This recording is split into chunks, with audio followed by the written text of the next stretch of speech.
In this case study, we're going to be looking at methods of imaging the object with which we started all our television programs, the human eye. That is, after all, the imaging system that we all carry about with us. Now, what we're going to look at are some of the techniques in medicine that can be used to investigate the eye and what might be wrong with it. But first, let's refresh your memory about the structure of the eye. And here is Stuart to do just that.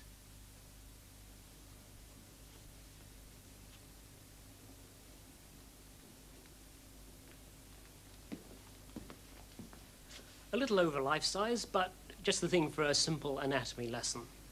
At the front of the eye, there's a transparent cornea, and behind that we have the colored iris with the circular aperture, the pupil. Behind that, the lens, which is adjusted by a number of muscles to form an image on the back of the eye, the retina. And between the retina and the lens, there's a clear vitreous body, and the whole thing is encased in a tough white tissue known as the sclera. The eyeball itself sits in a bony hollow in the head surrounded by fat pads. Now, in this program, we're going to look at one particular eye, the eye of a patient who went to the Moorfields Eye Hospital in London. While he was there, he saw a consultant, Mr. John Wright, and we have Mr. Wright here to tell us what this patient's problem was. Well, Mr. Wright, why did this patient come to see you?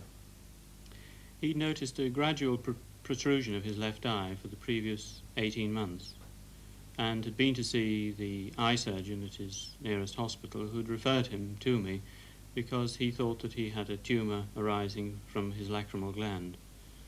And when I examined the patient, I confirmed this diagnosis, for there was a palpable mass just here above the left eye. I was able to examine the inside of the eye with this instrument, an ophthalmoscope, which enables me to look into the eye through the lens and the vitreous body and see the retina and the head of the optic nerve.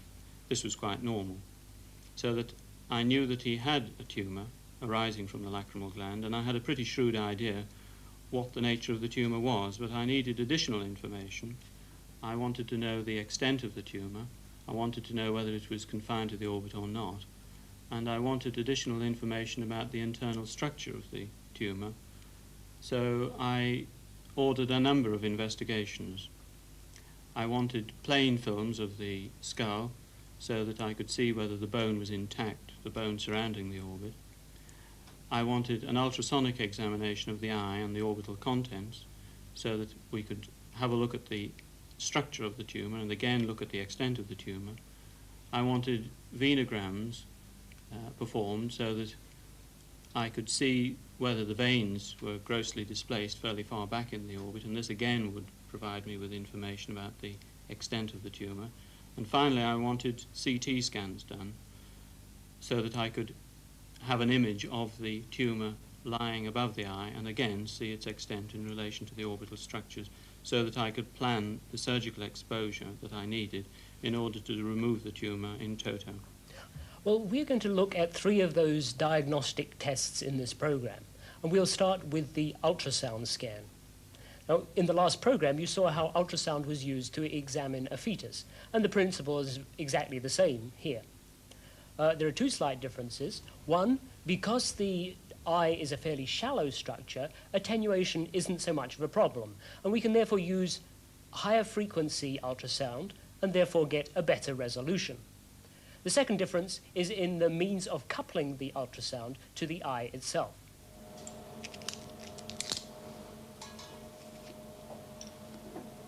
Right, I'm pouring the water in there, dear.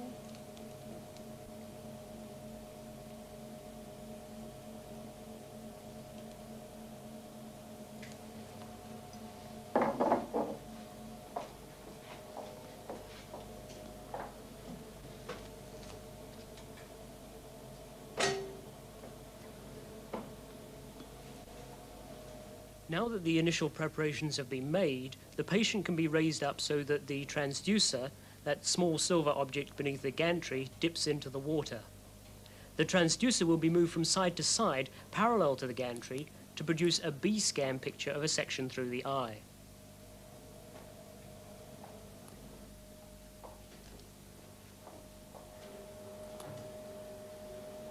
Now the transducer is scanning the eye, It's emitting ultrasonic pulses and detecting the echoes, and a B-scan picture is displayed in real time on a TV monitor.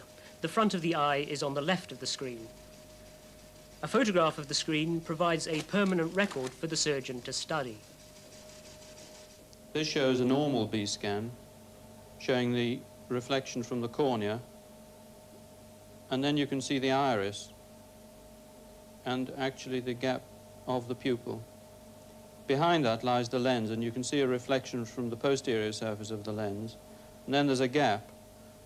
This is the area of the eye which contains the vitreous body, and that's acoustically clear.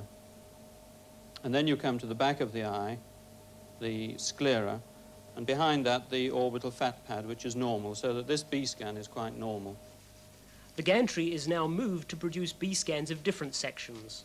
This is the central section of the eye. We'll look down through the lower half of the eye now and check the orbit.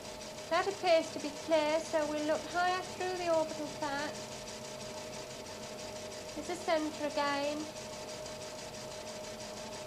Well, the orbital fat appears clear. Now if we go into sections even higher, we're in the roof of the orbit now. We can see that there's a mass on the lateral side, which is the top of the screen.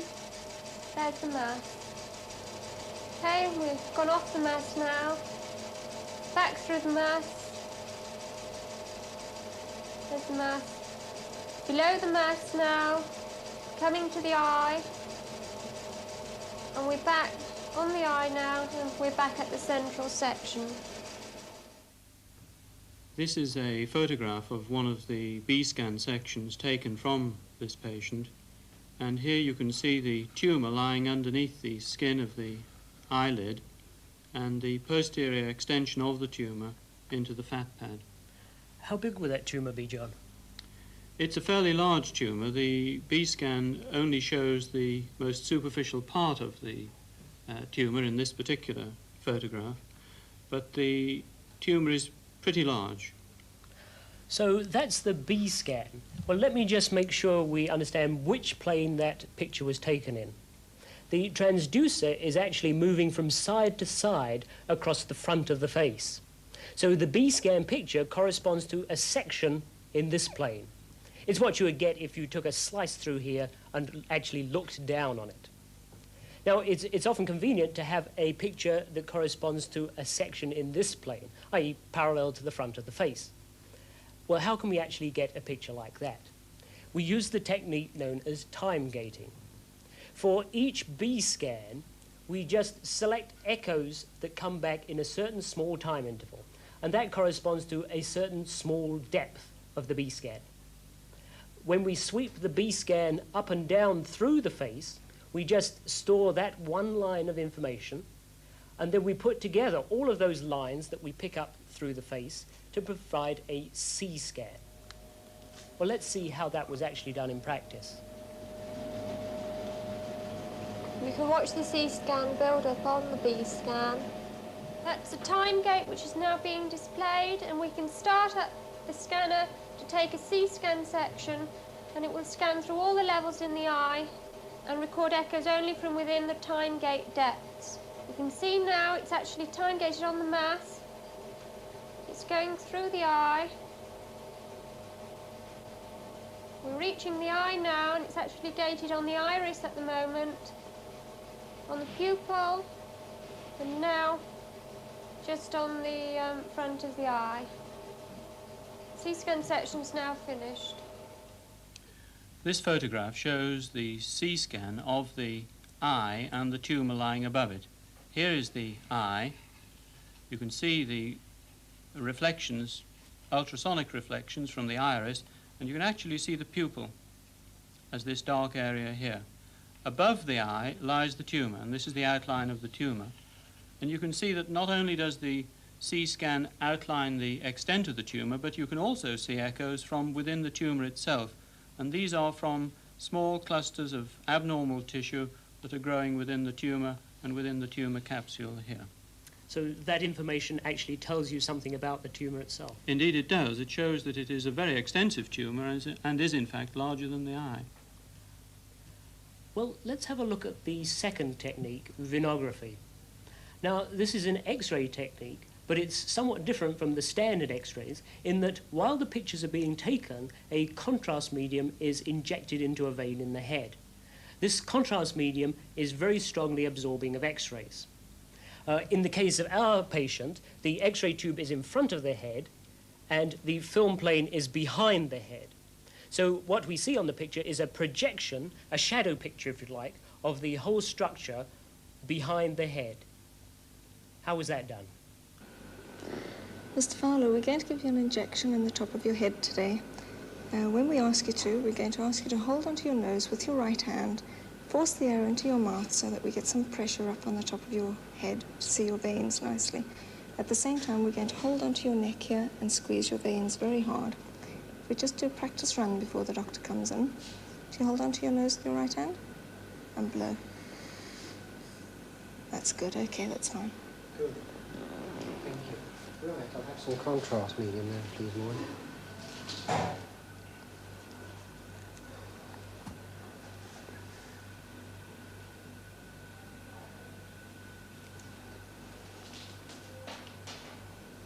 Right, you will go around the other side.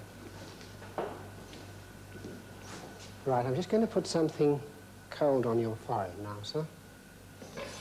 And I want you now to just get your veins up for me in the way you've been shown. Now blow your nose hard. Blow hard. That's right. Now, I'm just going to feel a little prick now. Right.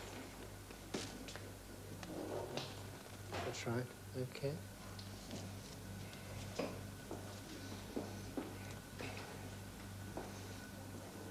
I'll have the contrast medium. Right you are. So then press firmly with your fingers, if you could.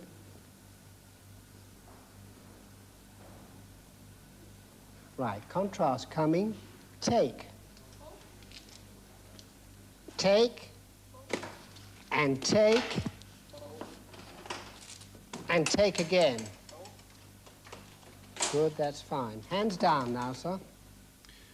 You saw the cassettes being removed from underneath the patient's head, and each of those cassettes contained a sheet of film. And here is one of the developed films showing the outline of the contrast which has entered the veins. Here's the normal orbit on the right side. Here's the abnormal orbit on the left side.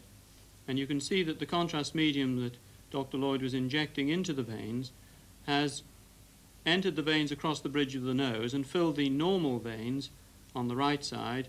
And you can see that the contrast medium is tracking back through the superior orbital vein to the back of the orbit and actually is outlining the cavernous sinus lying alongside the pituitary gland. On the abnormal side, the left side, the contrast has again entered the superior orbital vein, but this time the pattern of the vein on the left side is pushed over by the large tumour here, which has displaced it, so that we can look at this venogram and say that there is a fairly extensive tumour in the upper outer part of the left orbit, which is large enough to displace the venous pattern and is large enough to displace the venous pattern fairly far back in the orbit. I see. So what we're looking at here is basically the structure of the veins. We can't see the tumour directly. No, you can't see the tumour directly. It's an indirect method of obtaining information in this particular case. But there is a method of using X-rays to see tumours directly, and that uses a machine called the EMI scanner. The EMI scanner takes a picture of a transverse section through the head. So in that respect, it's rather like the B scan. A big advantage of this machine from the patient's point of view is that it doesn't necessarily involve unpleasant injections and there's no water bag around the eye. Now I'm just going to move the tape in.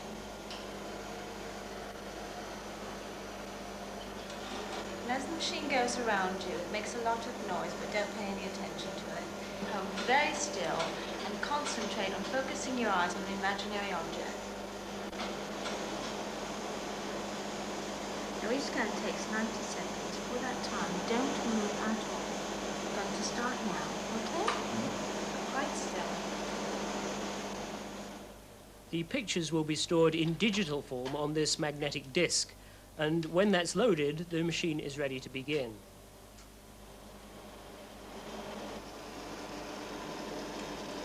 Stay still now, Mr. Fowler.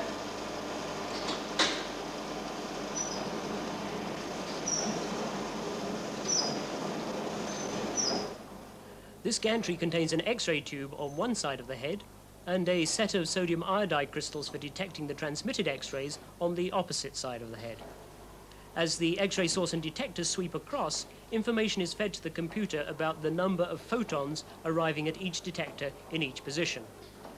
After each sweep, source and detector are rotated 3 degrees and then sweep across the head again. And this is repeated till they've rotated 270 degrees. During this time, over 250,000 readings of X-ray intensity are fed to the computer.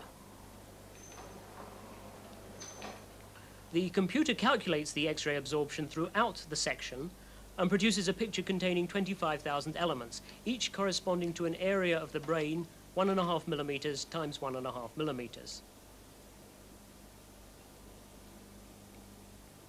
The range of absorption values displayed is adjusted to enhance the contrast of the region of interest.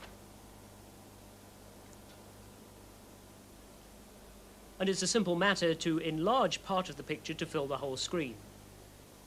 Again, Polaroid pictures form a convenient permanent record.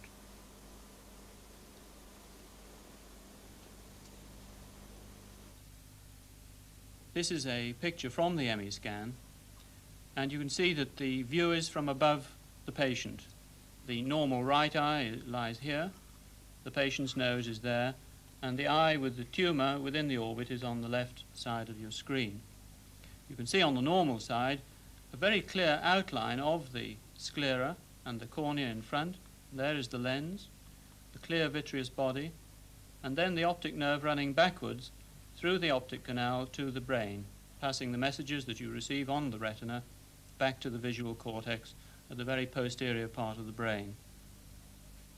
On the left side, you can see that the eyeball is actually pushed forwards by the tumour. It's further in front than the right eyeball.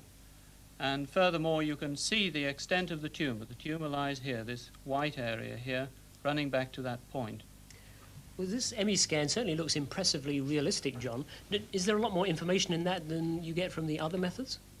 In a way there is, in that you can see the extent of the tumour in relation to the eye and to the lateral wall of the orbit, and I can plan my surgery to expose the posterior part of the tumour. But the ultrasonic scans of the tumour provide a much higher resolution. It not only shows the extent of the tumour, which you can see here, lying above the eye, but you can see that you can also get information, some information about the structure within the tumour itself. And that tells you what sort of tumour it is, does it? Yes, this allied with the clinical history and one's examination of the patient, you can have a very good idea of the likely nature of the tumour, and this, together with the information about its extent within the orbit, means that you can plan your surgical exposure and the removal of the tumour accordingly. Well, how did this operation actually go? It went very well indeed.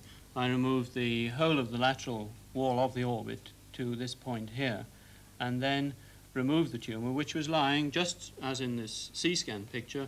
You can see it on the screen, lying above the eye. The tumour was removed, and the patient has made a really excellent recovery.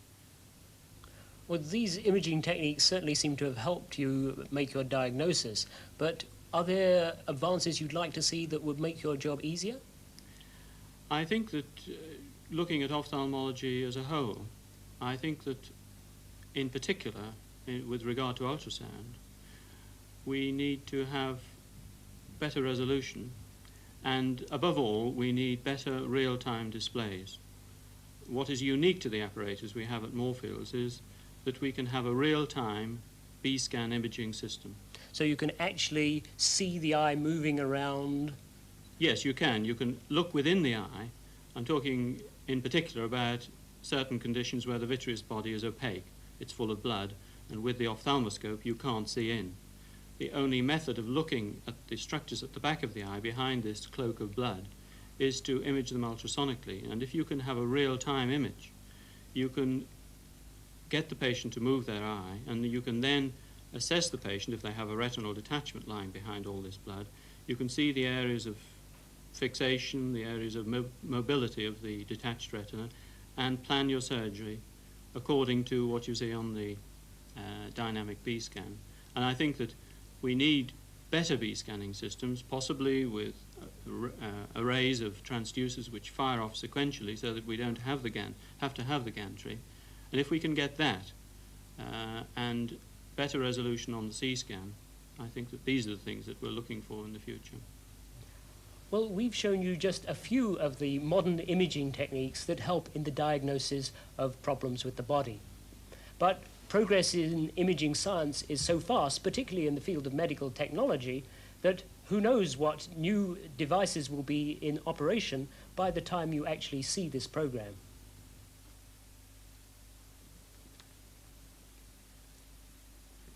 In the last 6 units of this course, we've had a look at how a diverse range of objects are imaged using modern imaging systems. And we've ended up with the eye and seen how X-rays and ultrasonic waves are used to investigate it. Now, in the last case study, we saw how ultrasonic waves were used to investigate the contents of the womb. But we started off these case studies a long way from home, right out at the Crab Nebula. And we saw how optical and radio telescopes have provided us with a lot of information about that object. We then took a step nearer home and had a look at the planet Mars and how television cameras and facsimile cameras have been used to investigate it.